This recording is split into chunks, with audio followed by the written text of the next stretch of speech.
ஏசம் தலை இப்படி போட்டு வச்சுக்கிறியா? அது இல்லைங்க, நம்ம கரூர்லேருந்து வரும்போது முடி வந்து அங்கேருந்து வந்ததை எப்போவுமே ட்ரெயினிங் வந்தால் குளிச்சிருவேங்க. அதனால் எனக்கு சனிக்கிழமை சொல்லிட்டு குளிச்சேங்க. அதனால் முடி வந்து மேல் முடி வந்து எப்போவுமே வந்து மேலே ஒரு சின்ன குடுமி போட்டுருவேன். அது இங்கே இருக்கிற சைட்லலாம் இருக்கிறதால முடி கீழே இருக்கிற முடி காஞ்சிடு.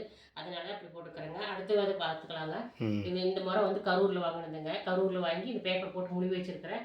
இந்த ஊரில் இருக்கிற முறை எப்படி இருக்குன்னு சொல்லுங்கள். எங்களுக்கு கரூர் முறை எப்படி இருக்குன்னு சொல்லி கமெண்ட் பண்ணுங்கள். அப்புறம் பார்த்திங்கன்னா இது வந்து ஊர்லேருந்து கொண்டாந்தேன் பாருங்கள்.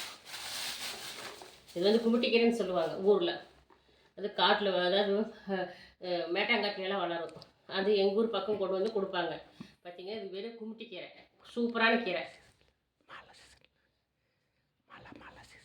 மழை சீசனில் தான் மட்டும்தான் கிடைக்கும். மற்றபடி வந்து இது வந்து அவ்வளோ கிடைக்காது. 3 மாதத்துக்கு மழை வரையும் ஐப்பசி காத்தில் வாரி இந்த 3 மாதத்துக்கு தான் கிடைக்கும். மற்ற சீசனில் கிடைக்காது. இதனோட பூவை பார்த்திங்கன்னா சின்னதாக இருக்கும் பாருங்கள், குட்டியாக இருக்கும். இந்த கீரை மட்டும் நம்ம பறித்து வச்சுக்கிட்டோம். ஆனால் சில பேர் இது பறித்து வச்சுக்குவாங்க.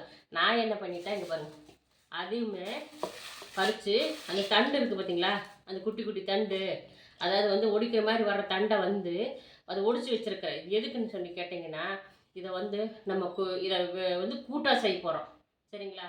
இதை வந்து நம்ம வேஸ்ட் பண்ணக்கூடாது. 20 ரூபாய்க்கு ஒரு கட்டு கீரை வாங்கினோம்னா அதை வந்து முடிஞ்ச வரைக்கும் வந்து குழம்பா வச்சுக்கணும், இல்லைன்னா பொரியல் பண்ணிக்கணும். இந்த தண்டுகள் வேஸ்ட் பண்ணக்கூடாது. ஒன்று சூப் வச்சு குடிச்சுக்கணும், இல்லைன்னா இதை வந்து நம்ம கூட்டு பண்ண போகிறேன்.